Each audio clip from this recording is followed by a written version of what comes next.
हाय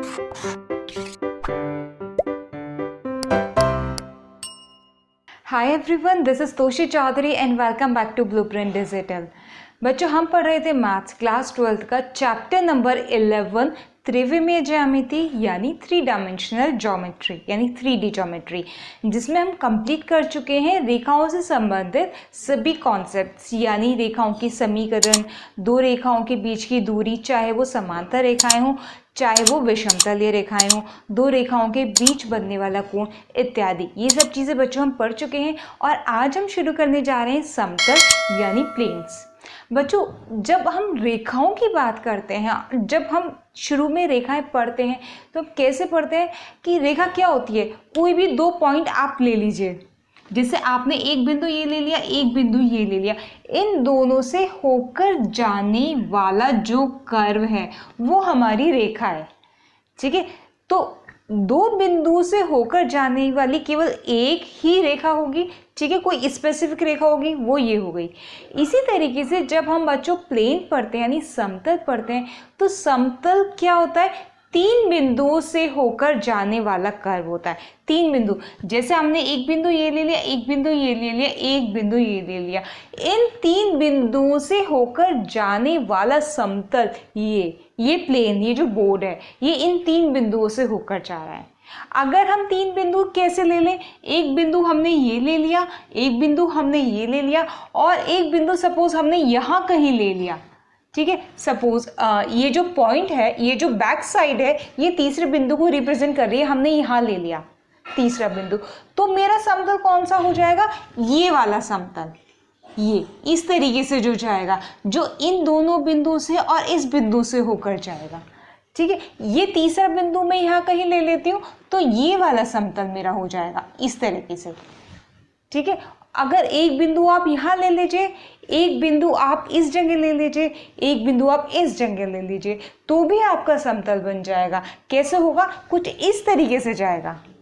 ठीक है, तो ये हमारा समतल है। तीन बिंदुओं से होकर जाने वाला जो वक्र बनता है वही हमारा समतल होता है। कोई भी प्लेन, फर्श है वो भी प्लेन है, रूफ है वो भी प्लेन है, कबर्ड का कोई इस एक साइड ले लीजिए वो भी प्लेन है, ब्लैक बोर्ड भी प्लेन है, डोर भी प्लेन है, तो ये सब चीज़ें प्लेन है। बुक ले लीजिए, बुक का ऊपर वाला आप पार्ट ले लीजिए, वो भी एक प्लेन है। तो ये सब चीज़ें हमारी समतल में आती हैं। तो हम सबसे पहले शुरू करेंगे, अलग अलग फॉर्म में समतलों के समीकरण हम पढ़ेंगे। सबसे पहले देखिए कौन कौन से समीकरण हम पढ़ेंगे। अभिलंब रूप में समतल का समीकरण, जो हमारा एक्चुअली आज का टॉपिक है, यानी equation of a plane in normal form. फिर उसके बाद हम पढ़ेंगे एक दिए गए सदिश के अनुलंब तथा दिए गए बिंदु से होकर जाने वाले समतल का समीकरण, यानी equation of a plane perpendicular to a given vector and passing through a given point. ठीक है, फिर थर्ड नंबर पर हम पढ़ेंगे तीन असमरेखीय बिंदु से होकर जाने वाले समतल का समीकरण, यानी equation of a plane passing through three non collinear points. तीन बिंदु गिवन होंगे, उनसे होकर जो समतल जा रहा है उसका समीकरण। चौथा, अंतःखंड रूप में समतल का समीकरण, यानी equation of plane in intercept form. फिर हम पढ़ेंगे लास्ट, दो दिए गए समतलों के प्रतिच्छेदन से होकर जाने वाले समतल का समीकरण, equation of plane passing through the intersection of given planes. ये अलग अलग कंडीशन में हम अलग अलग टाइप के समीकरणों को निकालना सीखेंगे और उनके ऊपर बेस्ड क्वेश्चंस करेंगे। इनके बाद प्लेन में हमारा क्या रह जाएगा कि किसी बिंदु की किसी समतल से दूरी, ये भी निकालना सीखेंगे, दो समतलों के बीच का कोण इत्यादि, हम वो सब भी डिस्कस करेंगे। लेकिन सबसे पहले प्लेनों की समीकरण, समतलों के समीकरण, जिसमें हम आज शुरू करने जा रहे हैं अभिलंब रूप में समतल का समीकरण, यानी equation of plane in normal form. अभिलंब रूप में समतल का समीकरण, इसमें क्या होता है, आपको प्लेन पर, समतल पर मूल बिंदु से जो अभिलंब डाला जाता है, परपेंडिकुलर डाला जाता है, वो दिया हुआ होता है। ठीक है, अगर वो आपको गिवन है तो आप समतल का समीकरण कैसे निकालेंगे। देखिए, माना ये एक्स अक्ष हो गया, ये वाई अक्ष हो गया। ठीक है, ये z अक्ष हो गया। कुछ भी ले सकते हैं आप, इसको x, इसको y, इसको z, या फिर इसको x, इसको y, इसको z ले सकते हैं, जैसे कि हम यूजुअली लेते हैं। इसको x ले लेते हैं, इसको y ले लेते हैं, इसको z ले लेते हैं, ठीक है। एक समतल बनाता है, क्योंकि समतल हम क्या करेंगे, इन तीनों अक्षों से होकर जाने वाला हम कोई समतल बनाएंगे। क्योंकि अगर हम सिर्फ इन दोनों अक्षों से होकर जाने वाला समतल बनाएंगे तो वो तो ये बोर्ड खुद ही है, क्योंकि वो 2D है, ठीक है। प्लेन हम क्या करेंगे, हम इन तीनों से होकर जाने वाला बनाएंगे। तो हमने मान लिया कि ये कुछ इस टाइप का, ये कुछ मेरा प्लेन है, ठीक है, ये कुछ ऐसा। क्योंकि ये वाली जो एक्सिस है, ये वाला जो अक्ष है, ये कुछ इस टाइप से होगा, तो ये वाला जो बिंदु शो हो रहा है ये कहीं इस पर इधर होगा और प्लेन ऐसे होगा, ठीक है। क्योंकि बोर्ड पर वो नहीं बन पाएगा, तो ये आपको थोड़ा सोचना पड़ेगा कि हम किस फिगर के बारे में बात कर रहे हैं। चलिए, इस पर, इस प्लेन पर, इस समतल पर जो ये है, इस पर हमने कोई बिंदु ले लिया, ठीक है। हमने मान लिया यहाँ कोई बिंदु है, ठीक है। ये प्लेन पर मैं बिंदु ले रही हूँ, ध्यान रखिए ये समतल है, इस पर मैंने कोई बिंदु ले लिया। इस बिंदु पर मूल बिंदु से अभिलंब डाला,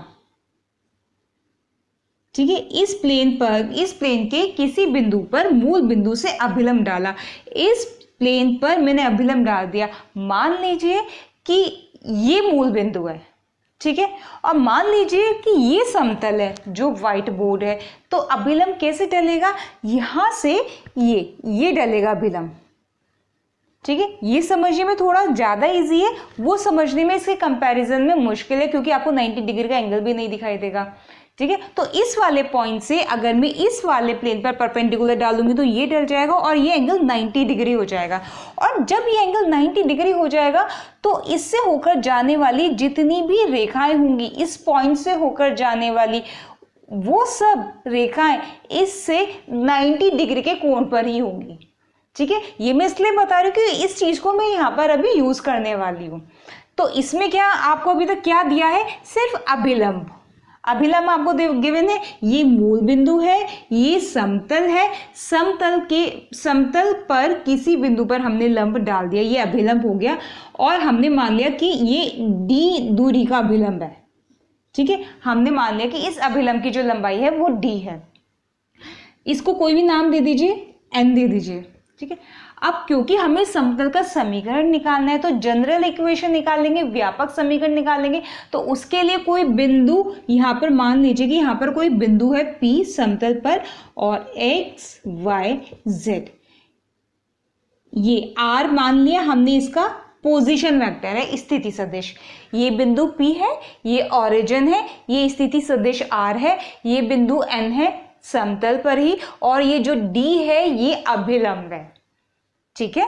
इसको पूरा कर लीजिए। अब देखिए ये हमने पूरा कर लिया, पी एन को मिला लिया। ये वाला जो एंगल होगा ये 90 डिग्री होगा, क्योंकि ये अभिलंब है समतल पर और ये रेखा है समतल पर इस बिंदु से जाती हुई। जैसे अभी हमने डिस्कस किया था कि 90 डिग्री का एंगल है और इस बिंदु से अगर कोई होकर रेखा जाएगी तो ये वाला अभिलंब उस रेखा के साथ 90 डिग्री का कोण बनाएगा, तो ये एंगल 90 डिग्री है, ठीक है। देखिए O N dot N P, ये हो गया हमारा 0। क्यों हो गया 0? क्योंकि ये वाला जो वेक्टर है और ये वाला जो वेक्टर है ये 90 डिग्री के एंगल पर है, इसलिए हमारा 0 हो गया। एक चीज और, अगर ये वाला जो वेक्टर है ओ एन, ये ओ एन का मैग्नीट्यूड हमें पता है d, ओ एन का मैग्नीट्यूड हमें पता है d है। ओ एन की दिशा और ले लीजिए, हमने माना ओ एन की जो दिशा है वो एन कैप है, ठीक है। तो ओ एन हमारा क्या बन जाएगा, ओ एन बन जाएगा d इंटू एन कैप।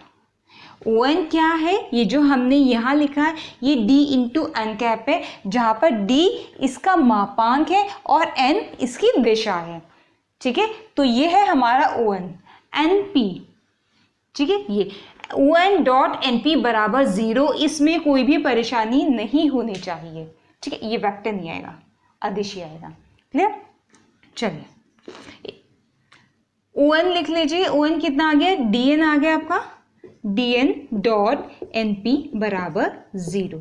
इसको आप समीकरण नंबर 1 मान लीजिए।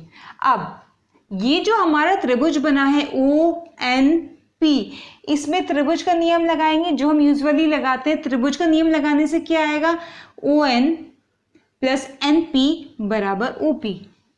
क्या आएगा, त्रिभुज OPN में त्रिभुज के योग नियम से, ठीक है, वेक्टर में पढ़ा था, त्रिभुज के योग नियम से हम क्या लिख सकते हैं, ON प्लस NP बराबर OP। ये लिख सकते हैं ON प्लस NP बराबर OP। ON कितना है, ON अभी हमने देखा था, ये रहा DN, ठीक है, ON कितना है, DN है, प्लस NP हमें नहीं पता, OP ये कितना है, R है। तो यहां से NP कितना निकल गया, R माइनस DN निकल गया, ठीक है। इस NP का मान यहां से उठाकर हम यहां रखने वाले हैं। तो समीकरण 1 से क्या मिल जाएगा, समीकरण 1 से DN cap dot R minus DN cap बराबर 0, ये मिल गया। NP का मान यहाँ से उठाकर हमने यहाँ रख दिया। आगे DN cap dot R, DN cap dot R minus D into D। एक काम कीजिए, ये कांस्टेंट है, ये अचर है, तो ये उधर जाकर 0 हो जाएगा। होता है ना कि 2x बराबर 0, तो x बराबर 0, कांस्टेंट उधर जाके 0 हो जाता है। सिमिलरली ये d जो था हमारा कांस्टेंट है, इसलिए उधर जाकर हमने 0 कर दिया, तो यहाँ पर सिर्फ n डॉट r रह गया और इधर क्या रह गया, n डॉट dn, ये रह गया। अब देखिए n dot n cap dot n cap कितना हो जाएगा, 1 हो जाएगा। क्यों, क्योंकि इकाई सदिश है। जैसे i आपका इकाई सदिश था तो i डॉट i 1 होता था, j आपका इकाई सदिश था, j डॉट j 1 होता था। सिमिलरली n हमारा इकाई सदिश है तो n डॉट n बराबर 1 हो जाएगा।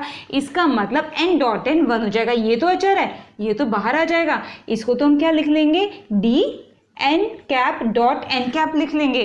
तो d तो हमारा बाहर आ गया, n cap dot n cap कितना हो गया, 1, तो ये हो गया हमारा 1। और यहाँ कितना है, n कैप डॉट r लिख दीजिए या फिर r डॉट n कैप लिख दीजिए। r dot n cap minus d बराबर 0 और यहाँ से निकल गया r डॉट n कैप बराबर d। ये आ गई आपकी वेक्टर फॉर्म। अभिलंब रूप में समतल का समीकरण है ये r dot n cap equals to d, ठीक है। तो हम अभिलंब रूप में समतल का समीकरण पढ़ चुके हैं जो है r डॉट n कैप बराबर d। r पोजीशन वेक्टर बिंदु P का जो कोई भी एक जनरल पॉइंट है हमारा प्लेन पर। n कैप क्या है, अभिलंब का इकाई सदिश। जो अभिलंब है ON उसका इकाई सदिश है। d क्या है, उस अभिलंब की दूरी है, अभिलंब की लंबाई है, ठीक है। तो इसका और इसका मतलब आपको पता होना चाहिए कि यहाँ पर n कैप क्या है और यहाँ पर d क्या है।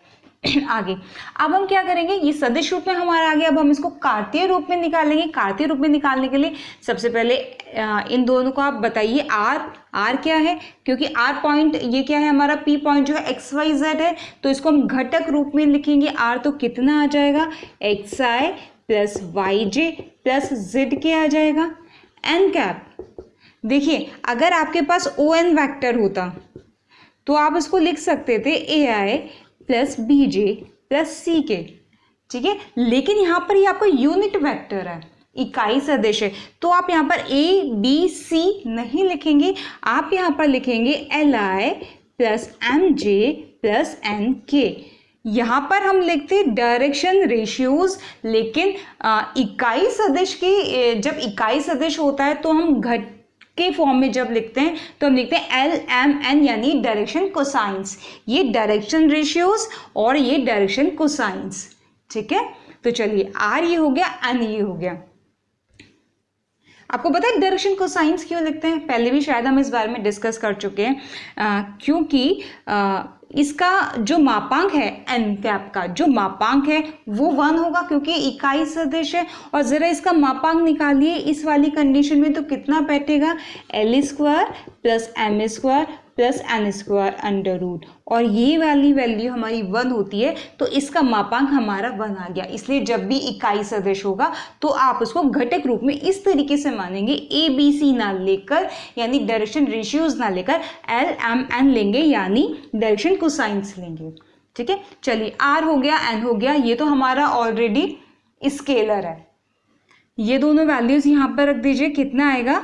X I plus Y J plus Z K dot L I plus M J plus N K बराबर डी। डॉट प्रोडक्ट है तो क्या करेंगे? एक्स आई की मल्टीप्लाई एल आई के साथ होगी, कितना आ जाएगा? X L.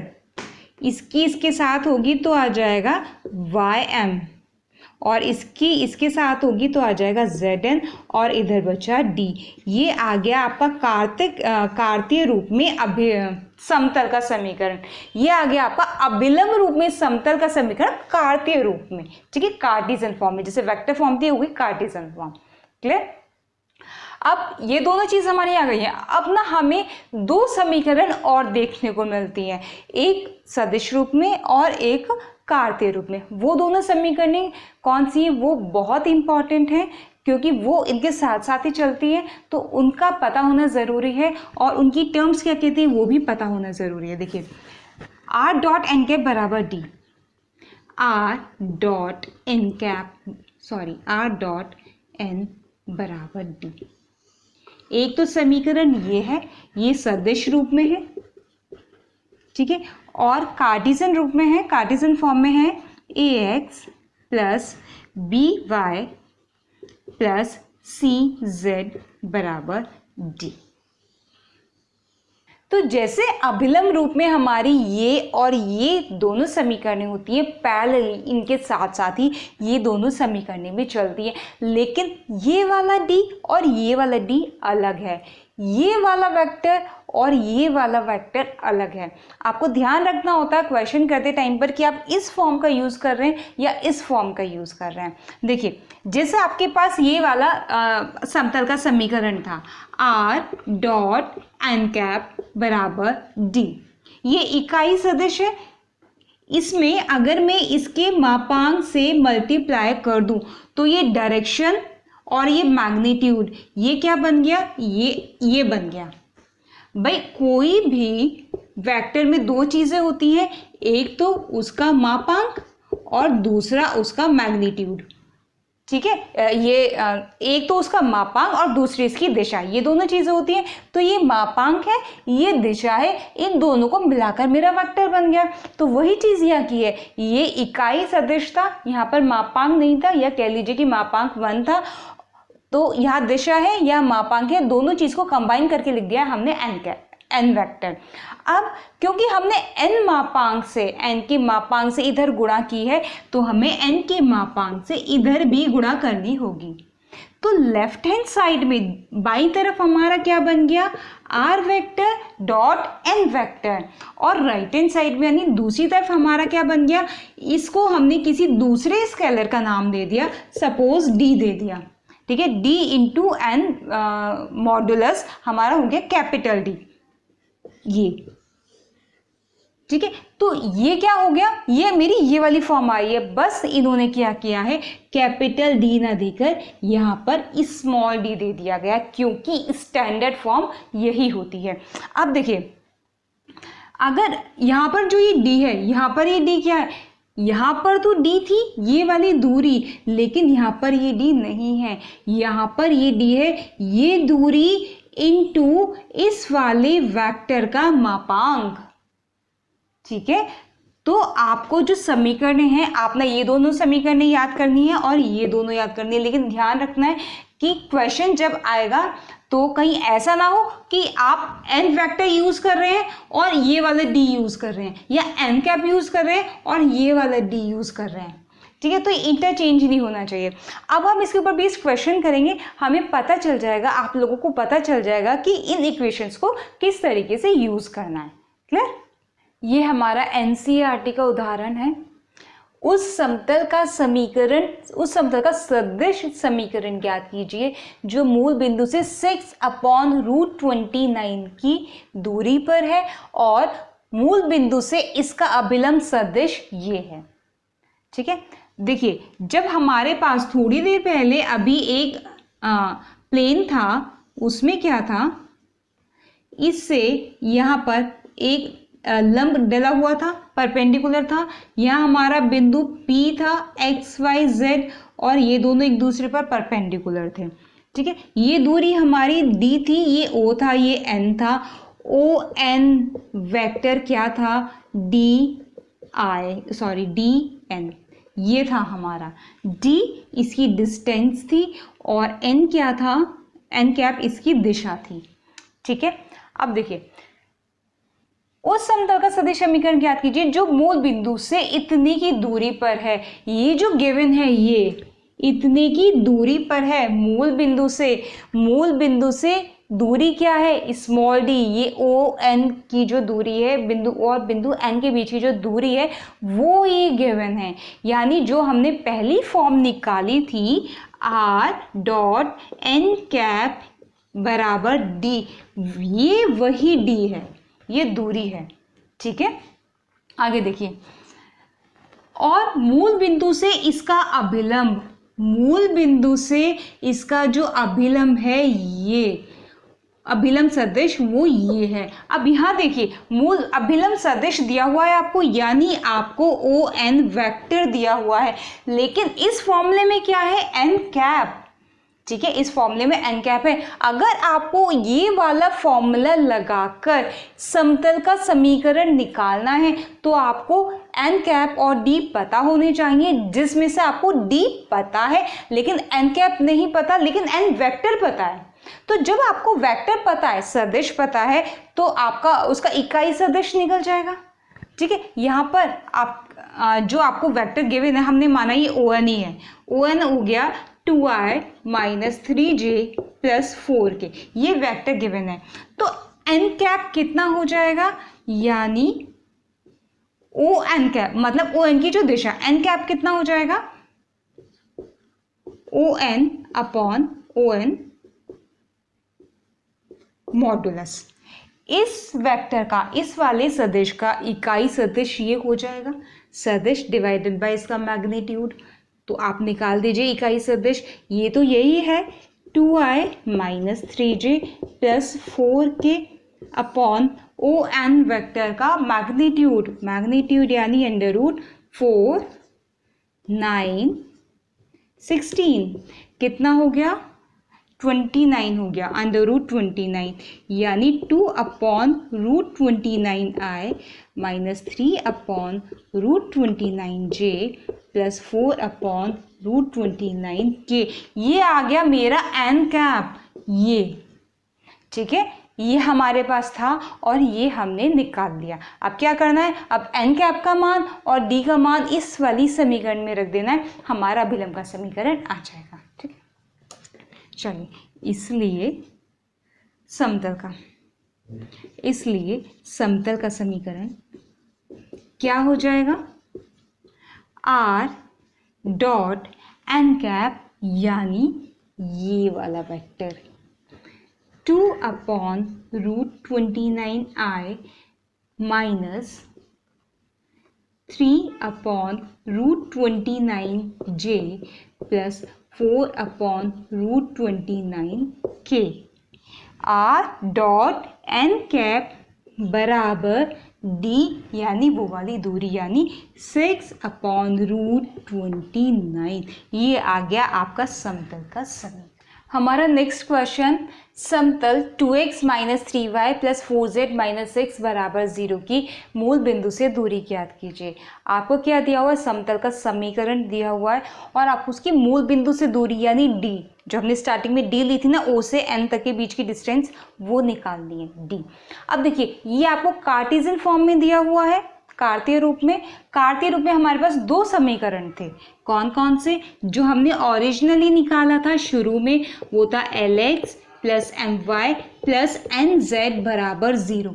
ठीक है, ये उस वाली का समीकरण था जिसकी vector form r dot n cap बराबर d थी, ये d।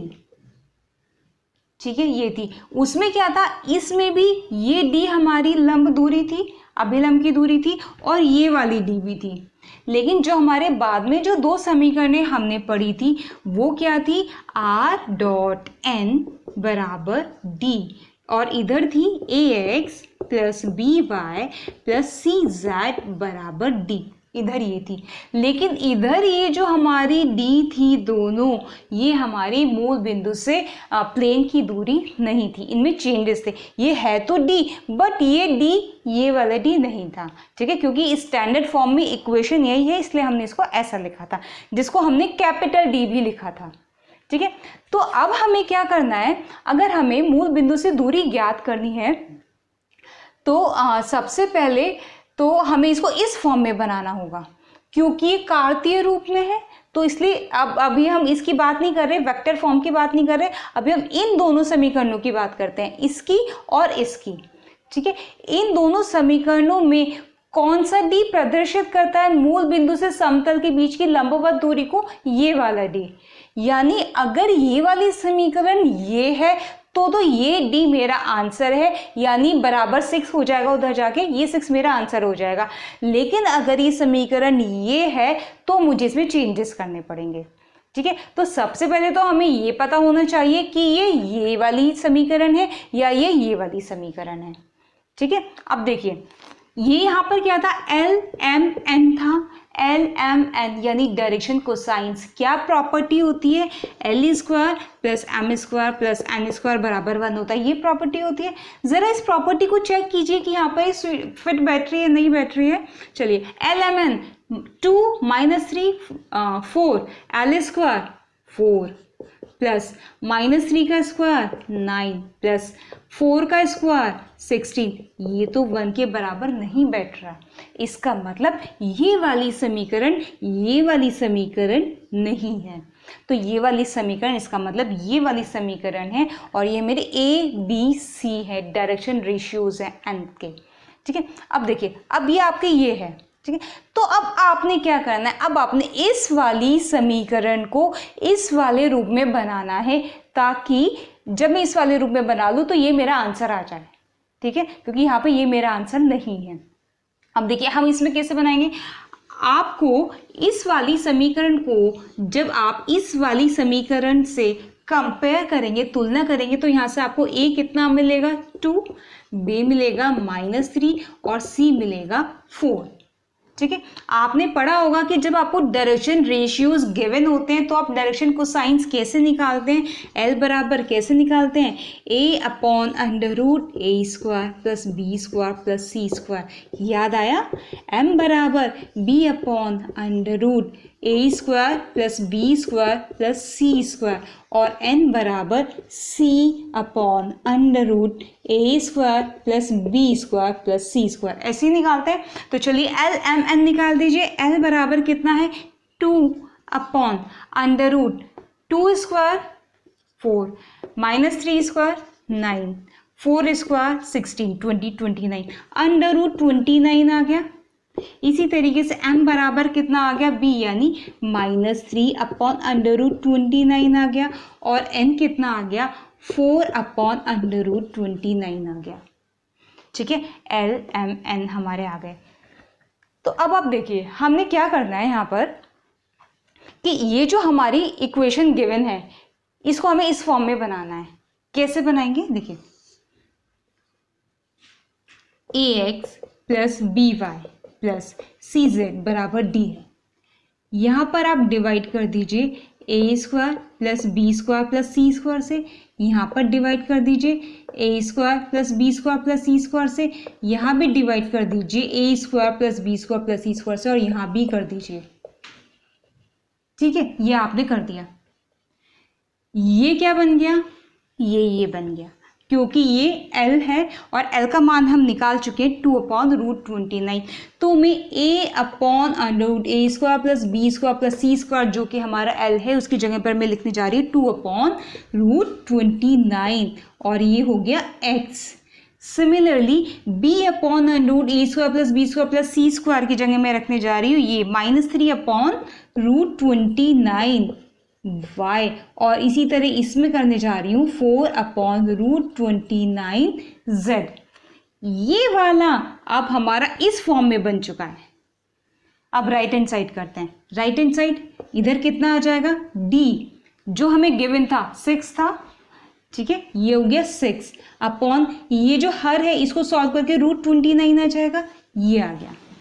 बच्चों अब ये हमारा किस फॉर्म में हो गया, अभी हमारा हो गया Lx plus my plus nz बराबर d की फॉर्म में, जहां पर d वही डिस्टेंस है जो हमें निकालनी है। समतल की मूल बिंदु से दूरी है ये d, यानी समतल की मूल बिंदु से दूरी है ये वाली d, यानी हमारी कितना आ गया हमारा मान 6/√29। ठीक है, तो देखिए जब आपके पास ये वाला क्वेश्चन गिवन था और आपको नहीं पता चल पा रहा था कौन सी समीकरण लगानी है, तो आपने किस तरीके से पहचान की कि कौन सी समीकरण हमें लगानी है, ये जो है ये एक्चुअल में हमारा d है या नहीं है, मूल बिंदु से समतल के बीच की दूरी है ये या नहीं है। अगर ये हमारे इस रूप में दिया होता तो हमारा आंसर तुरंत आ जाता, यही हमारा आंसर होता, लेकिन ये हमारे इस रूप में नहीं दिया हुआ था, हमने इसको इस रूप में क्रिएट किया। क्लियर, तो ऐसे पहचान होती है कि कौन सी समीकरण हमें किस रूप में दी गई है और किस रूप में हमें उसको अप्लाई करना है। तो बच्चों आज हमने समतल शुरू किया और उसकी पहली फॉर्म यानी अभिलंब रूप में समतल का समीकरण निकाला और उसके ऊपर बेस्ड कुछ क्वेश्चन किए। अपनी नेक्स्ट क्लास में हम समतल की दूसरी टाइप का समीकरण पढ़ेंगे जिसमें एक अभिलंब गिवन होगा, यानी दिए हुए सदिश के लंबवत, दिए हुए अभिलंब के लंबवत और एक बिंदु से पास होकर जाने वाले सदिश का समीकरण निकालना हम सीखेंगे। आज की क्लास के ऊपर बेस बच्चों आपका क्वेश्चन है ये, समतल r dot 6i minus 3j minus 2k plus 1 बराबर 0 पर मूल बिंदु से डाले गए लंब इकाई सदिश के डायरेक्शन कोसाइंस आपको निकालने हैं। ठीक है, तो ये क्वेश्चन आपने करना है, इसका आंसर हमें भेजना है। साथ के साथ बच्चों आपको ये भी बताना है कि क्या आपको क्लास समझ आई। अगर क्लास अच्छी लगी हो, समझ आई हो तो प्लीज़ लाइक कीजिए और दोस्तों के साथ शेयर कीजिए। अगर अभी तक आपने हमारे चैनल को सब्सक्राइब नहीं किया है तो do subscribe and don't forget to press the bell icon. हम मिलते हैं अपनी नेक्स्ट वीडियो में, तब तक के लिए बाय बाय।